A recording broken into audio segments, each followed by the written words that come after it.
नमस्कार दोस्तों, आज की वीडियो में हम लोग पढ़ेंगे मौलिक अधिकार, जो कि आपके यूपी पुलिस एग्जाम के लिए काफ़ी महत्वपूर्ण टॉपिक है। तो चलिए हम लोग अपने टॉपिक की शुरुआत करते हैं। और आज के वीडियो में हम लोग पढ़ेंगे मौलिक अधिकार का कॉन्सेप्ट, और इसके बाद से हम लोग पढ़ेंगे मौलिक अधिकार से संबंधित महत्वपूर्ण प्रश्न। तो चलिए हम लोग शुरू करते हैं दोस्तों अपने टॉपिक की।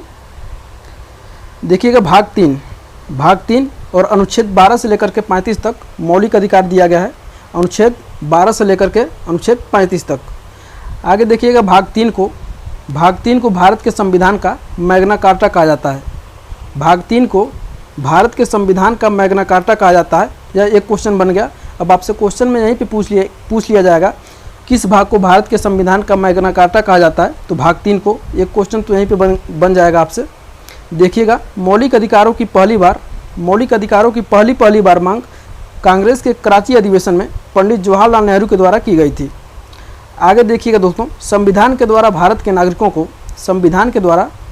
नागरिकों को यह गारंटी दी गई है कि यह अधिकार आपसे राज्य छीन नहीं सकता। यदि राज्य ऐसी कोई गतिविधि करता है तो सर्वोच्च न्यायालय में जाकर इसकी मांग की जा सकती है। ये हम लोग कॉन्सेप्ट पढ़ रहे हैं मौलिक अधिकार का। भारत के संविधान में 7 अधिकार दिए गए थे। क्वेश्चन में आपसे पूछा जाएगा भारत के संविधान में प्रारंभ में कितने अधिकार दिए गए थे, तो 7 अधिकार दिए गए थे। आगे देखिएगा, चूँकि जो 44वें संविधान संशोधन 1978 के द्वारा के द्वारा संपत्ति के अधिकार को, किस अधिकार को, तो संपत्ति के अधिकार को मौलिक अधिकार से निकालकर अनुच्छेद 301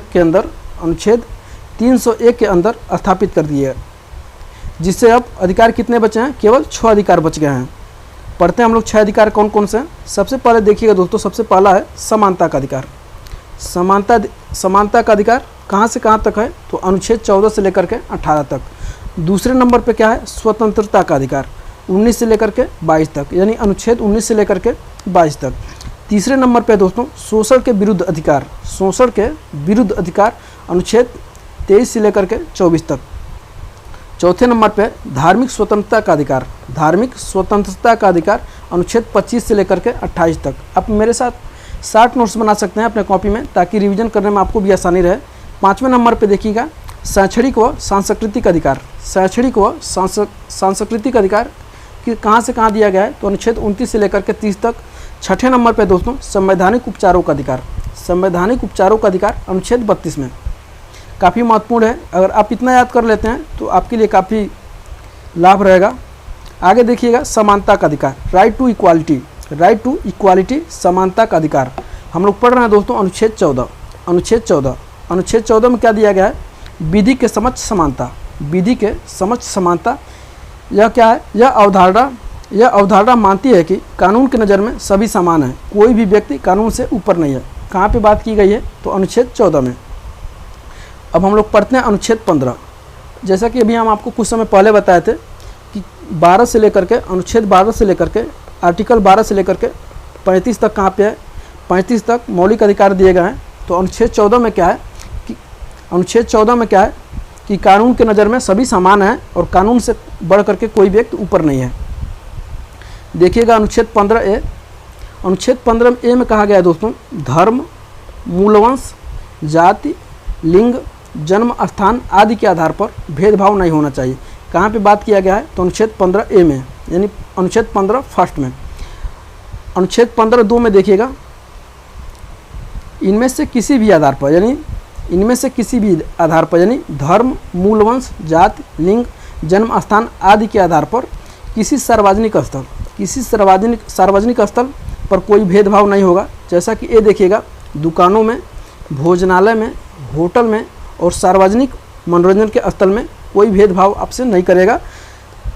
दूसरे नंबर पे दिया गया है कुआं, तालाब, स्नानागार और सड़क और आदि।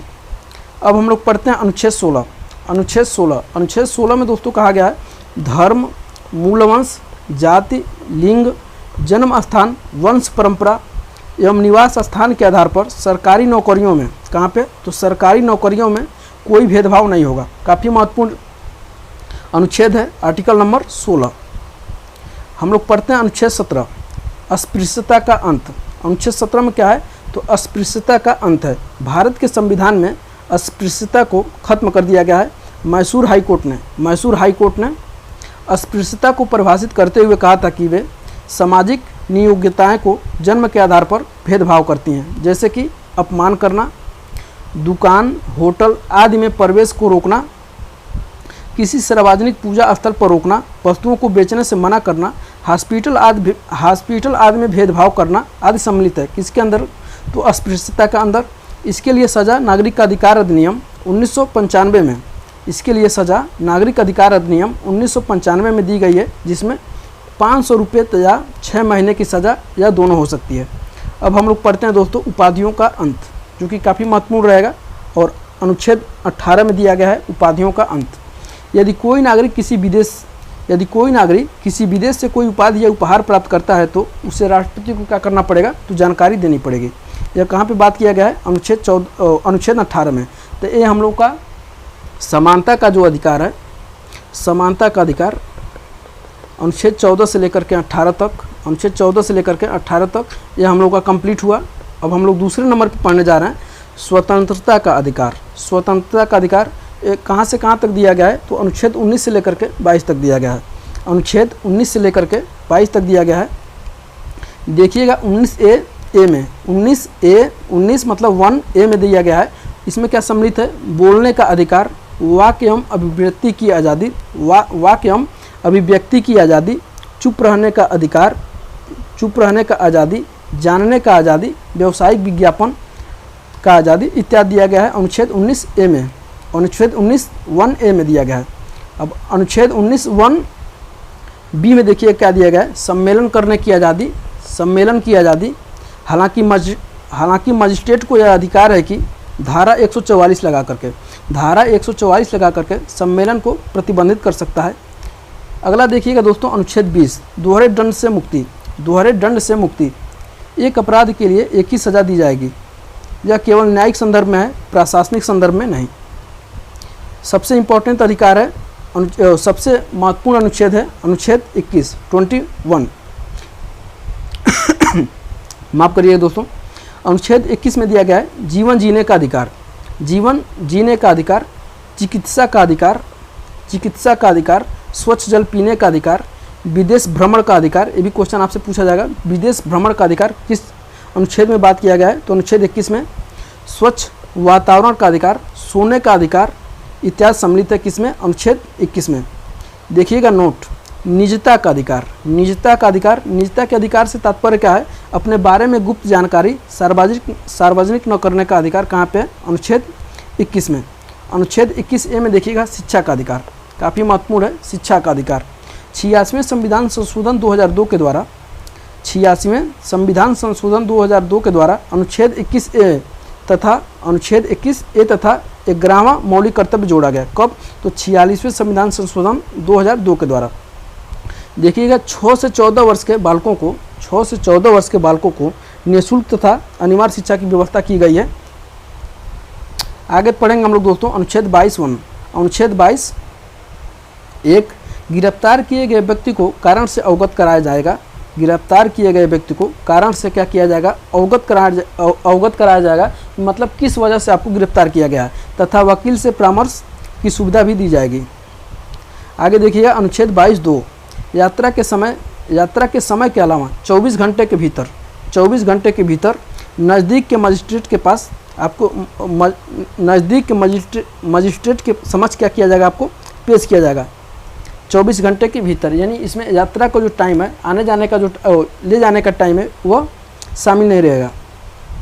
अब हम लोग तीसरे नंबर पे पढ़ने जा रहे हैं दोस्तों शोषण के विरुद्ध अधिकार। शोषण के विरुद्ध अधिकार, और यह दिया गया है कहाँ से कहाँ तक? अनुच्छेद 23 से लेकर के 24 तक। अनुच्छेद 23 से लेकर के 24 तक। और मैं बार बार जोर देकर कह रहा हूँ, आप मेरे साथ नोट्स बनाते चलेंगे ताकि आपको रिवीजन करने में आसानी रहेगी। हम पूरा टॉपिक कंप्लीट कराएंगे आपको। और हम लोग पढ़ने जा रहे हैं अनुच्छेद 23। अनुच्छेद 23 जो कि काफ़ी महत्वपूर्ण है।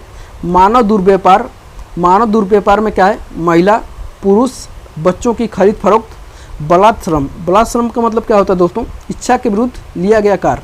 इच्छा के विरुद्ध लिया गया कार्य यानी जबरदस्ती कराया गया कार्य, सभी क्या है? प्रतिबंधित है।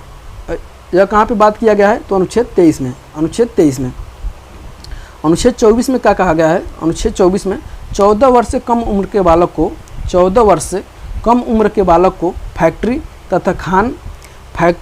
तथा खान या परिसंकट में जैसे पटाखा बनाने की फैक्ट्री आदि में नहीं लगाया जा सकता। अनुच्छेद 14 में यह बात की गई है 14 वर्ष से कम आयु के बालकों को। चौथे नंबर पे हमारा क्या है, चौथे नंबर पे है अनुच्छेद 25 से 28। इसमें क्या आगे अनुच्छेद 25 से 28 धार्मिक स्वतंत्रता का अधिकार, धार्मिक स्वतंत्रता का अधिकार अनुच्छेद 25 से लेकर के 28 तक दिया गया है। और हम लोग पढ़ते हैं अब अनुच्छेद 25। भारत के प्रत्येक नागरिक को व्यक्तिगत रूप से किसी धर्म को अपनाने, अंतःकरण के अनुसार मानने का अधिकार दिया गया है। इसमें अनुच्छेद 25 में। और अनुच्छेद 26 देखिएगा दोस्तों, प्रत्येक धर्म को अपने धार्मिक संस्थाओं को प्रबंधन करने का अधिकार दिया गया है, जिसमें वे सब किसी भी सेवार्थ कार्य को पूरा कर सकते हैं। कहाँ पे, अनुच्छेद 26 में। अब हम लोग पढ़ते हैं अनुच्छेद 27। वैसे तो आप आर्टिकल कहीं भी देख लेंगे, लेकिन इतना डिटेल्स में आपको नहीं मिलेगा पढ़ने के लिए, इसलिए मैं कह रहा हूँ आप नोट्स बनाते चलिए मेरे साथ। अनुच्छेद 27, राज्य किसी धर्म की अभिवृद्धि के लिए टैक्स यानी कर नहीं लगाएगा, लेकिन सुविधा देने के लिए फीस लगा सकता है। अनुच्छेद 27 में यह बात की गई है। अगला देखिएगा अनुच्छेद 28, राज्य